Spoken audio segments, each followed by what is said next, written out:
ದೇವರು ಪ್ರೀತಿಸುವ ಪ್ರೀತಿಯ ಬಿಗ್ ಜೆ ಟಿವಿ ಪ್ರಿಯ ವೀಕ್ಷಕರಿಗೆ ನಮ್ಮ ಕರ್ತನಾದ ಯೇಸು ಕ್ರಿಸ್ತನ ಹೆಸರಿನಲ್ಲಿ ನಿಮ್ಮನ್ನು ವಂದಿಸಿ ಸ್ವಾಗತ ಬಯಸ್ತಿದ್ದೇವೆ. ಬನ್ನಿರಿ, ದೇವರ ವಾಕ್ಯವನ್ನು, ಹೌದು ದೇವರ ವಾಕ್ಯವನ್ನು, ಮನುಷ್ಯನ ವಾಕ್ಯ ಅಲ್ಲ, ಇದು ದೇವರ ನಿತ್ಯವಾದ ಪವಿತ್ರವಾದ ದೈವಿಕವಾದ ವಾಕ್ಯವನ್ನು ಇಂದು ನಾವು ಅಧ್ಯಯನ ಮಾಡಿಕೊಳ್ಳೋಣ್ರಿ.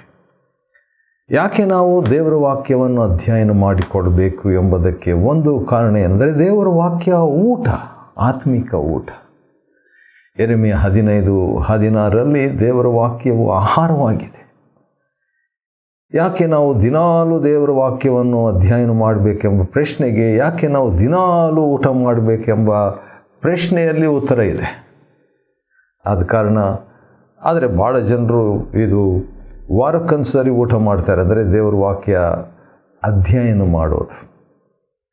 ದೇವರ ವಾಕ್ಯವನ್ನು ಕೇಳಿಸ್ಕೊಳ್ಳೋದು ಒಳ್ಳೆಯದು, ಸದ್ಯಕ್ಕೆ ಕೇಳಿಸ್ಕೊಳ್ತಾ ಇದ್ದೇವೆ. ದೇವರ ವಾಕ್ಯವನ್ನು ಓದೋದು ಒಳ್ಳೆಯದು. ದೇವರ ವಾಕ್ಯವನ್ನು ನಾವು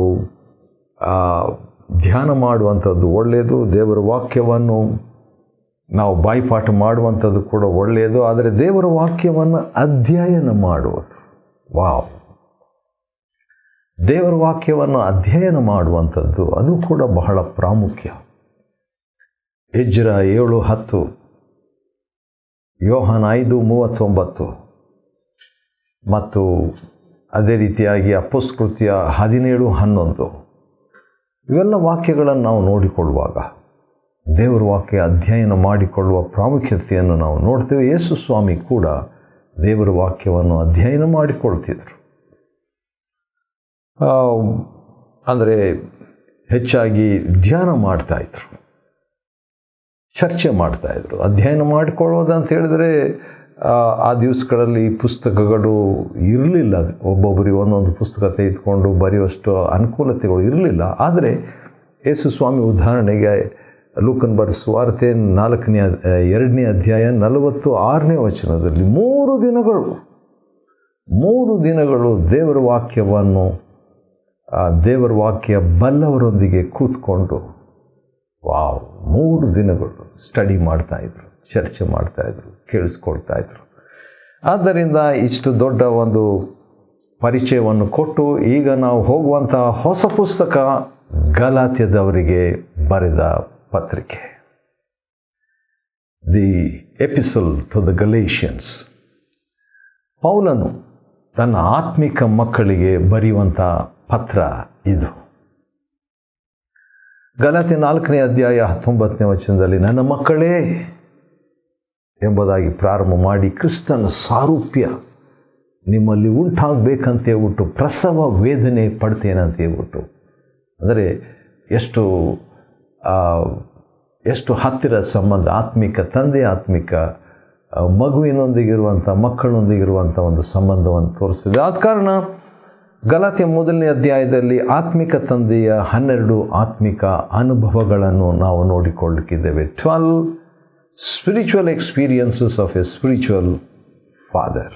ಮೊದಲನೇದಾಗಿ, called not by human element, ಅಂದರೆ ಮಾನವ ಮುಖಾಂತರದಿಂದ ಕರೆ ಹೊಂದಿಲ್ಲ ಅಂತ ಹೇಳ್ಬಿಟ್ಟು. ಆತ್ಮಿಕ ತಂದೆಯ ಮೊದಲನೇ ಅನುಭವ ಏನಂದರೆ, ಮಾನವ ಮುಖಾಂತರ ಕರೆಯನ್ನು ಹೊಂದಿಲ್ಲ. ಸೇವೆ ಮಾಡಲಿಕ್ಕೆ ದೇವರ ಕರೆಯನ್ನು ಹೊಂದಿರುವಂಥದ್ದು ಯಾರೋ ಹೇಳಿದರು ಅಂತ ಮಾನವೀಯತೆಯಿಂದ ಬಂದದ್ದು ಅಲ್ಲ ಎಂಬುದು ಮೊದಲನೇ ಒಂದು ಆತ್ಮಿಕ ಅನುಭವ. ಇದು ಭಾಳ ಒಳ್ಳೆಯ ಒಂದು ಅನುಭವ. ಯಾಕಂದರೆ ಆತ್ಮಿಕ ಅನುಭವದಲ್ಲಿ ಮಾನವರಾದ ಅನೇಕರು ನಮಗೆ ಒಳ್ಳೆಯ ಸಲಹೆ ಕೊಡಲಿಕ್ಕೆ ಬರುವಂಥದ್ದು ಸಾಧ್ಯತೆ. ಮತ್ತು ನಮಗೆ ಹತ್ತಿರವಾದವರೇ, ಈಗ ಏದೇನು ತೋಟ ತಗೊಳ್ರಿ, ಈ ಹಣ್ಣನ್ನು ತಿನ್ನು ಎಂಬುದಾಗಿ ಹತ್ತಿರವಾಗಿದ್ದ ಆದಾಮನಿಗೆ ಹತ್ತಿರವಾಗಿದ್ದಂಥ ಹೆಂಡತಿ ಕೊಟ್ಟದ್ರ ಬಗ್ಗೆ, ಹಣ್ಣು ಕೊಟ್ಟದ್ರ ಬಗ್ಗೆ ನೋಡ್ತೇವೆ. ಅಥವಾ ಯೇಸು ಕ್ರಿಸ್ತನಿಗೆ ಹತ್ತಿರವಾಗಿದ್ದಂಥ ಪೇತ್ರನು, ನೀನು ಹೀಗೆ ನಿನಗೆ ಎಂದಿಗೂ ಆಗಬಾರದು ಎಂಬಂಥ ಸಲಹೆ ಹತ್ತಿರ ಶಿಷ್ಯನು ಕೊಟ್ಟದ್ರ ಬಗ್ಗೆ ನಾವು ನೋಡ್ತೇವೆ. ಆ ರೀತಿಯಾಗಿ ನಮಗೆ ನಮ್ಮ ಹಿತಚಿಂತನೆಯನ್ನು ಮಾಡುವಂಥವರು ಒಳ್ಳೆಯ ಉದ್ದೇಶದಿಂದ, ಆದರೆ ದೇವರ ಚಿತ್ತವಾಗಿರಲಿಕ್ಕಿಲ್ಲ. Called not by human element, ಅದು ಮೊದಲನೇ ಒಂದು ಅನುಭವ, ಆತ್ಮಿಕ ತಂದೆಯ ಮೊದಲನೇ ಆತ್ಮಿಕ ಅನುಭವ. ಎರಡನೇದಾಗಿ ಕಾಲ್ಡ್ ಬೈ ಗಾಡ್ ಅಲೋನ್.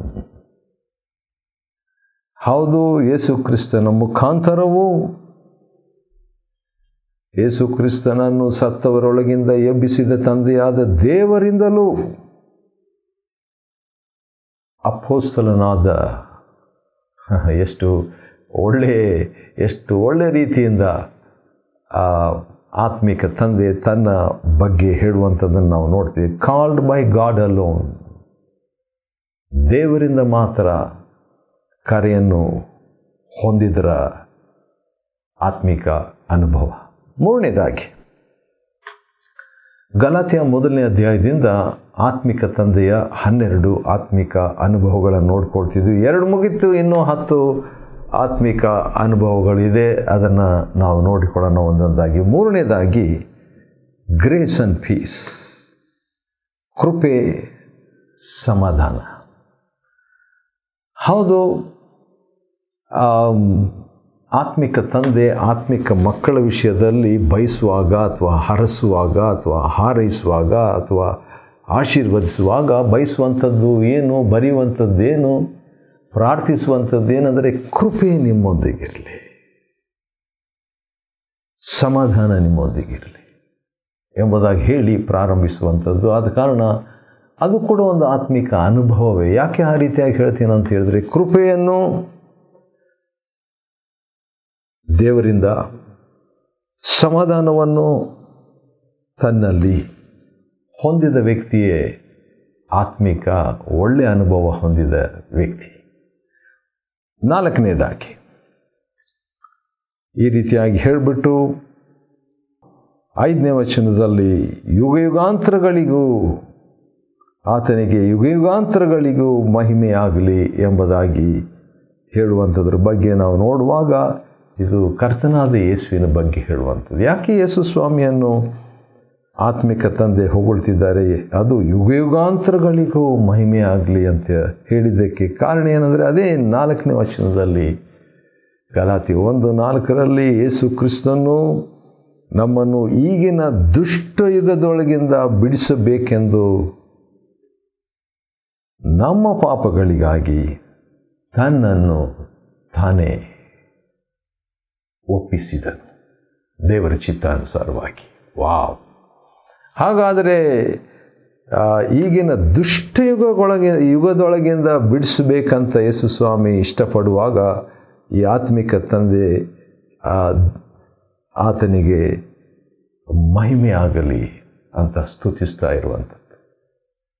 ದೇವರ ಚಿತ್ತಾನುಸಾರವಾಗಿ ಯೇಸು ಸ್ವಾಮಿ ತನ್ನನ್ನು ನಮ್ಮ ಪಾಪಗಳಿಗಾಗಿ ಒಪ್ಪಿಸಿಕೊಟ್ಟದರ ಬಗ್ಗೆ ಕೂಡ ಆತ್ಮಿಕ ತಂದೆ ನಿತ್ಯ ಯುಗಾಂತರಗಳಿಗೂ ಆತನಿಗೆ ಮಹಿಮೆ ಆಗಲಿ ಅನ್ನುವಂಥ ಮಾತನ್ನು ಹೇಳಿ ಆಮೇನ್ ಎಂಬುದಾಗಿ ಹೇಳುವಂಥದ್ದನ್ನು ಗಮನಿಸ್ತೇವೆ. ಇದು ಆತ್ಮಿಕ ತಂದೆಯ 4ನೇ ಆತ್ಮಿಕ ಅನುಭವ.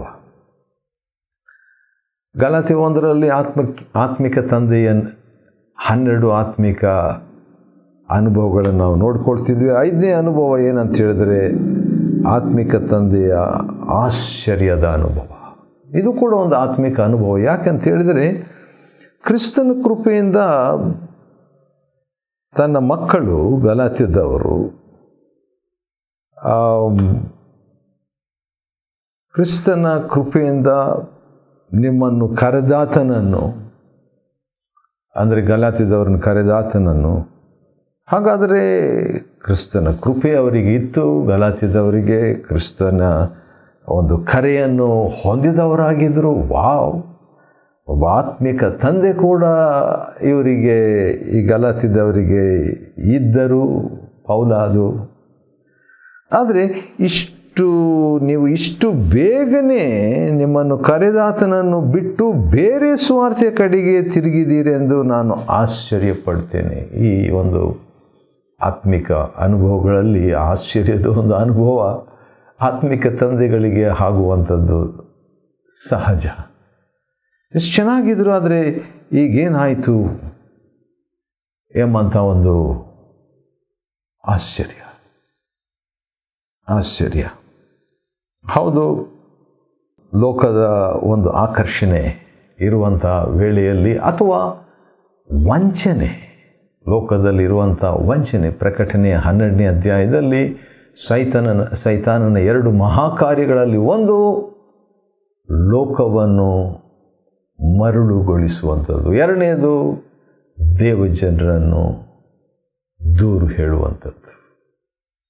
ಆದ ಕಾರಣ ಇಲ್ಲಿ ನೋಡುವಾಗ ಲೋಕದವ್ರನ್ನಷ್ಟೇ ಅಲ್ಲ, ದೇವಜನರನ್ನು ಕೂಡ ಕ್ರಿಸ್ತನ ಕೃಪೆಯಿಂದ ಕರೆದಾತನನ್ನು ಈ ಗಲಾತ್ಯದವರು ಇಷ್ಟು ಬೇಗನೆ ಬಿಟ್ಟು ಬೇರೆ ಸುವಾರ್ತೆ ಕಡೆಗೆ ತಿರುಗಿಬಿಟ್ಟಿದ್ರಂಥ ಆಶ್ಚರ್ಯದ ಅನುಭವ, ಆತ್ಮಿಕ ಆಶ್ಚರ್ಯ.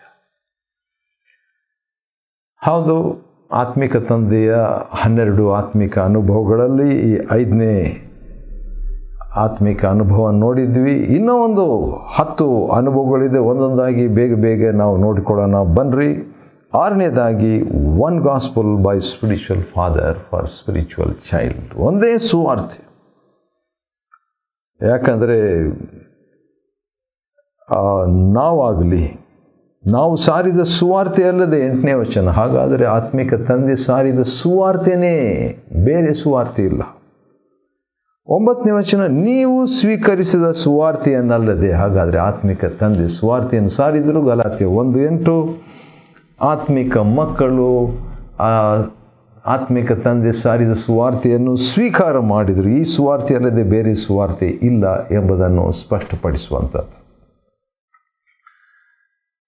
ಆತ್ಮಿಕ ತಂದೆಯ 6 ಆತ್ಮಿಕ ಅನುಭವಗಳನ್ನು ನೋಡಿದ್ವಿ. ಇನ್ನೂ 6 ನಾವು ನೋಡ್ಕೊಳ್ಬೇಕು. ಯಾಕಂದರೆ ಆತ್ಮಿಕ ತಂದೆಯ 12 ಆತ್ಮಿಕ ಅನುಭವಗಳಲ್ಲಿ 6 ನೋಡಿದ್ದೀವಿ. 7ನೇದಾಗಿ ನೋಡುವಾಗ ಆತ್ಮಿಕ ತಂದೆ ದೇವರನ್ನು ಮೆಚ್ಚಿಸುವ ವ್ಯಕ್ತಿ. The spiritual father is a God pleaser. ಯಾಕಂತೇಳಿದ್ರೆ ಗಲಾತಿ 1:10 ನಾನು ಯಾರನ್ನು ಒಡಂಬಡಿಸ್ತಿದ್ದೇನೆ, ಮನುಷ್ಯರನ್ನ ದೇವರನ್ನ ಅಂತ ಆ ರೀತಿಯಾಗಿ ಹೇಳಿಬಿಟ್ಟು, ನಾನು ಇನ್ನೂ ಮನುಷ್ಯರನ್ನು ಮೆಚ್ಚಿಸುವವನಾಗಿದ್ದರೆ ಕ್ರಿಸ್ತನ ದಾಸನಾಗಿರಲಾರೆ. ವಾವ್! ಅಸ್ಲಾಕ್ಸನ್ ಎಂಬಂಥ ಒಬ್ಬ ಮಹಾಭಕ್ತರು ನಾರ್ವೆಯಲ್ಲಿದ್ದರು. ಅವರ ಫೇವರೇಟ್ ವಾಕ್ಯ, ಅಚ್ಚುಮೆಚ್ಚಿನ ವಾಕ್ಯ ಈ ಗಲಾತ್ಯ 1:10. ಅವರು ಮನುಷ್ಯರನ್ನು ಮೆಚ್ಚಿಸದೆ ದೇವರನ್ನಷ್ಟೇ ಮೆಚ್ಚಿಸುವ ಮಹಾಭಕ್ತರಾಗಿದ್ದರು. ಅವರೊಂದು ಮಾತು ಹೇಳ್ತಿದ್ರು. ಅದೇನಂತ ಹೇಳಿದರೆ, ದೇವರ ವಾಕ್ಯವನ್ನು ಉಪಯೋಗಿಸುವಾಗ ಅದು ಖಡ್ಗದೋಪಾದಿಯಲ್ಲಿ ಎಲ್ಲರನ್ನು ಸ್ವಲ್ಪ ದೂರವಾಗಿಡಬೇಕಂದ್ರೆ ಯಾರನ್ನು ಕೂಡ ಮೆಚ್ಚಿಸಬಾರದು, ಆದರೆ ದೇವರನ್ನು ಮೆಚ್ಚಿಸ್ತಾ ಸುವಾರ್ತೆಯನ್ನು ಸಾರಬೇಕೆಂಬ ಮಾತು ಆ ಭಕ್ತರ ಮಾತಾಗಿತ್ತು. ಇಲ್ಲಿ ಕೂಡ ಪೌಲನ ಒಂದು ಆತ್ಮಿಕ ಅನುಭವ, 7ನೇ ಅನುಭವ. 8ನೇದಾಗಿ ರೆವಲೇಷನ್ ಆಫ್ ಕ್ರೈಸ್ಟ್, ಕ್ರಿಸ್ತನ ಪ್ರಕಟಣೆ. 12ನೇ ವಚನ, ಗಲಾತ್ಯ 1:12 ಈ ಸುವಾರ್ತೆ ಬಗ್ಗೆ ಹೇಳುವಾಗ, ಯೇಸು ಕ್ರಿಸ್ತನಿಂದಲೇ ಅದು ನನಗೆ ಪ್ರಕಟವಾಯಿತು. ಈ ಸುವಾರ್ತೆ ಹೇಗೆ ಪ್ರಕಟವಾಯಿತು ಅಂದರೆ, ಯೇಸು ಕ್ರಿಸ್ತನಿಂದಲೇ ನನಗೆ ಪ್ರಕಟವಾಯಿತು. ನಾನು ಅದನ್ನು ಮನುಷ್ಯನಿಂದ ಪಡೆಯಲಿಲ್ಲ, ನನಗೆ ಮನುಷ್ಯನು ಉಪದೇಶಿಸಲಿಲ್ಲ, ಆದರೆ ಯೇಸು ಕ್ರಿಸ್ತನಿಂದಲೇ ನನಗೆ ಪ್ರಕಟವಾಯಿತು. The gospel was revealed by Christ to the spiritual father. ಅದು 8ನೇದು. 9ನೇದಾಗಿ ಕಾಲ್ಡ್ ಬೈ ಗ್ರೇಸ್, ಕೃಪೆಯ ಮೂಲಕವಾಗಿ ಕರೆ ಹೊಂದಿದ ಆತ್ಮಿಕ ಅನುಭವ, ಆತ್ಮಿಕ ತಂದೆಯ ಒಂದು ಅನುಭವ ಆಗಿರ್ತದೆ. ಅದರ ಬಗ್ಗೆ ನಾವು ಗಲಾತ್ಯ 1:15 ನೋಡುವಾಗ, ದೇವರು ನಾನು ನನ್ನ ತಾಯಿ ಗರ್ಭದಲ್ಲಿದ್ದಾಗಲೇ ನನ್ನನ್ನು ಪ್ರತ್ಯೇಕಿಸಿ ತನ್ನ ಕೃಪೆಯ ಮೂಲಕ ನನ್ನನ್ನು ಕರೆದನು. ವಾವ್! ಕ್ಲಿಯರೆಸ್ಟ್ ಟೆಸ್ಟಿಮೋನಿ, ಭಾಳ ಸ್ಪಷ್ಟವಾದಂಥ ಒಂದು ಸಾಕ್ಷಿ ಈ ಆತ್ಮಿಕ ತಂದೆ ಸಾಕ್ಷಿ. ದೇವರು ತನ್ನ ಕೃಪೆಯ ಮೂಲಕ ನನ್ನನ್ನು ಕರೆದನು. Called by grace. ಕರೆದಿದ್ದಷ್ಟೇ ಅಲ್ಲ, 16ನೇ ವಚನದಲ್ಲಿ he revealed himself in him. Galatia 1:16ನೇ ವಚನದಲ್ಲಿ ದೇವರು ಅನ್ಯ ಜನರಲ್ಲಿ ತನ್ನ ಮಗನನ್ನು ನಾನು ಸಾರುವವನಾಗಬೇಕೆಂದು ಆತನನ್ನು, ಅಂದರೆ ಕ್ರಿಸ್ತನನ್ನು, ನನ್ನಲ್ಲಿ ಪ್ರಕಟಿಸುವುದಕ್ಕೆ ಮನಸ್ಸು ಮಾಡಿದನು. ಸುವಾರ್ತೆ ಕೂಡ ಆತ್ಮಿಕ ತಂದೆಗೆ ಒಂದು ಪ್ರಕಟಣೆಯಾಗಿ ಬಂತು.